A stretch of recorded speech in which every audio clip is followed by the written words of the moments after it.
Welcome to Take It from the Ironwoman. My name is Susanne Mueller, your host and the Ironwoman. This podcast is about empowering yourself and others to make real changes in the world. You will hear from everyday, smart, sophisticated, hip people like you and me. Not everybody has to be an Ironwoman to impress the world. Together, we will learn from the sports and business leaders how you can become a more successful person as an entrepreneur or a leader. It's one step at a time, one day at a time. Take your steps now. Take your big steps now. Join me on this journey to success. Take it from the Ironwoman. Today is Leanne Gordon. We go to Perth, Australia. She's a facilitator, coach, and writer dedicated to helping people and teams embrace change in work and life. There's change written all over. Welcome. Thank you, Susanne. It's great to be here. It's always amazing to be connected across the globe and to be able to do these things so easily these days. You're right, change is all around us. And I think that's probably what got me interested in change. I realized as I reflected back on my entire life, but certainly working life, that it all revolved around change. I joke that I've been involved in change before change was actually defined as a thing inside organizations. It just is. Change is happening every day. And I often look out to nature and realize that if we look at nature, if we look at the world we live in, things are changing all the time. We're at the change of the seasons as we speak at the moment. Different seasons that both of us are going into. That, I think, is always a great lesson for us to realize that change is around us and we adapt to it all the time, just as part of living. If we want or not. People always say, no, I don't like change. Well, every day is different. Every season is different, and we cannot change that. For me, that's often the lesson I like to remind people of, is that we are changing and we change quite readily.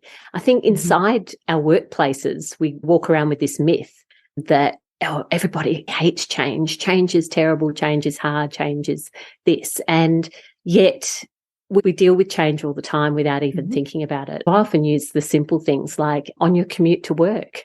If you are driving yourself and there's a traffic accident up ahead, or you hear it on the radio as you're driving in, you change automatically. You think, okay, what am I going to do? I'm going to have to adapt to this change in circumstances. I'm going to have to ring ahead and say I'm going to be late, or I'm going to have to change my route that I take to work, or any of those sorts of things. You do that. You don't stop and go, oh, I hate change. You might get frustrated, yes, that it's come at you. You might feel stressed because you're going to be late for something that you thought you'd have plenty of time.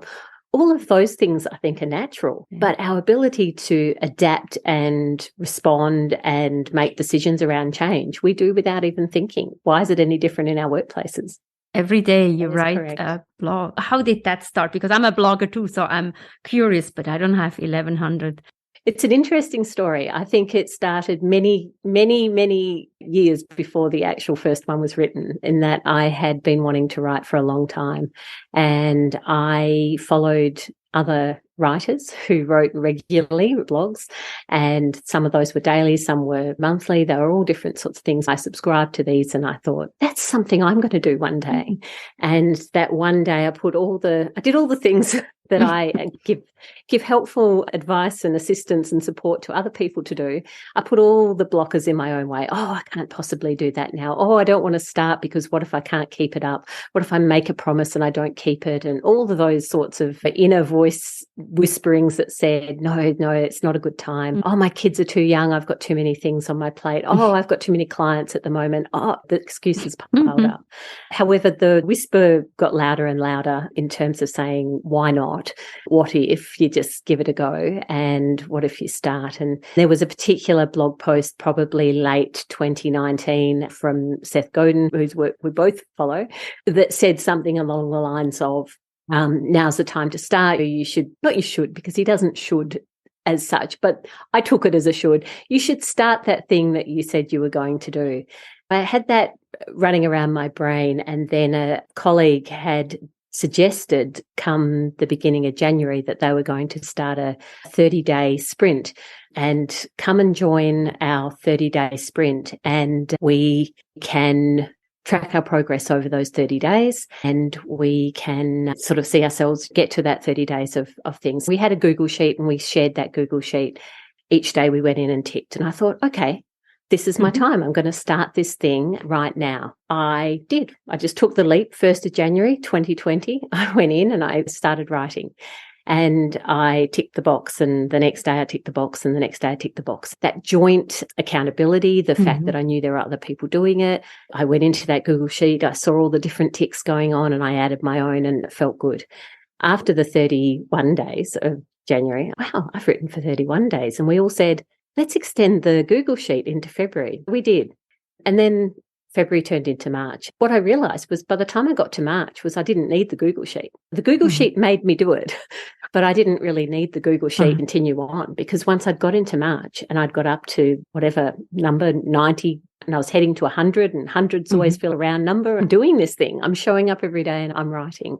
It just happened from there. Then it became part of what I do each day. It just became part of the way I ran my day. I knew that I had to make time for this.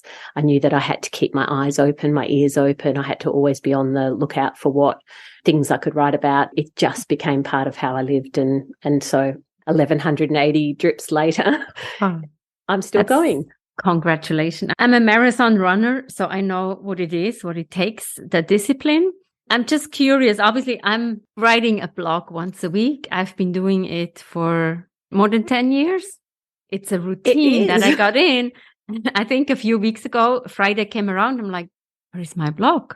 I forgot it. And I was like, no, this cannot be. So I produced a quick blog actually talking about, hey, don't be so hard on yourself. And everybody's like, oh, I was looking for your blog. It was so funny.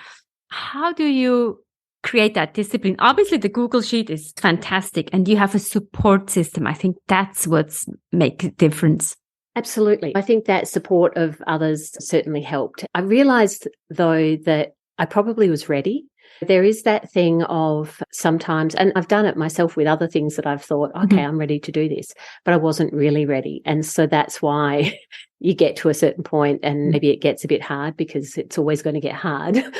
Being a marathon runner, you'd know that. There's times when it's hard. There's times you can't do this. The body's hurting or whatever it might be.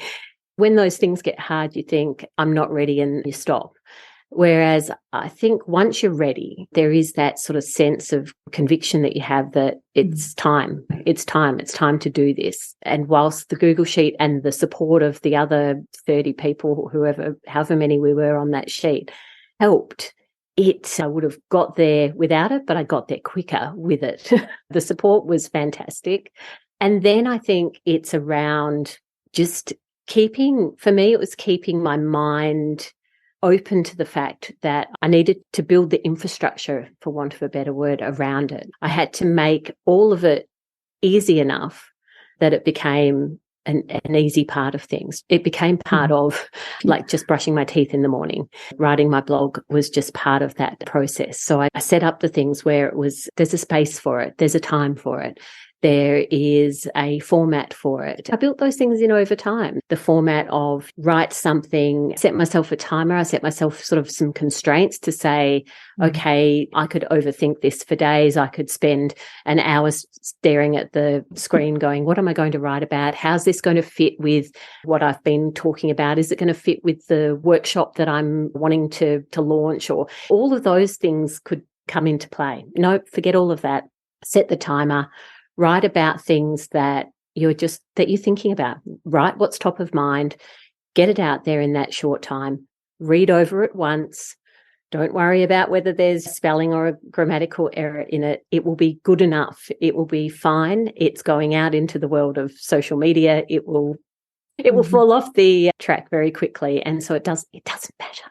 It really doesn't matter. And so all of those things that I built in helped me to continue that message of saying, it's okay. Sometimes the ones that you think are terrible, I think, oh my goodness, I've just thrown that together and it just doesn't even sound right. And then people all of a sudden launch in with comments and you go, oh, How did that resonate?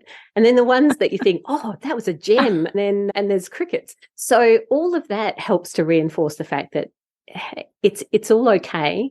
Just do it and keep that practice up, and the rest will follow. I could not agree more with you. Sometimes when I write a blog, I love this one and I research it and I feel not I spend more time than any other blog.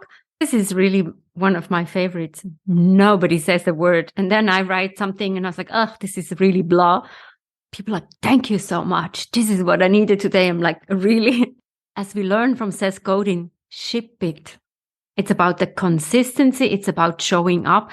And also what I hear from you is don't be afraid what others say. I've worked for many years around this area of change. I unpack a lot of those different elements of what makes us successful at changing, and whether that's changing ourselves, picking up a habit and doing it, or whether it's changing the way our team do something simple, our weekly meeting or something. All those simple things are all changes.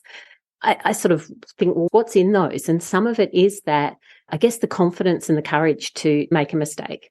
We're trained from a very early age, and I don't think it matters where you grew up in the world. I think this view of you need to get it right, you need to get the best mark on the test, you need to spell every word, you need to make all your numbers add up as they're meant to, and don't make a mistake, and certainly don't put your hand up if you don't know the answer. And all of those sorts of cultural realities mean that by the time we get into adulthood, we've lost things like curiosity, we've lost the ability to ask a question and admit that we don't know.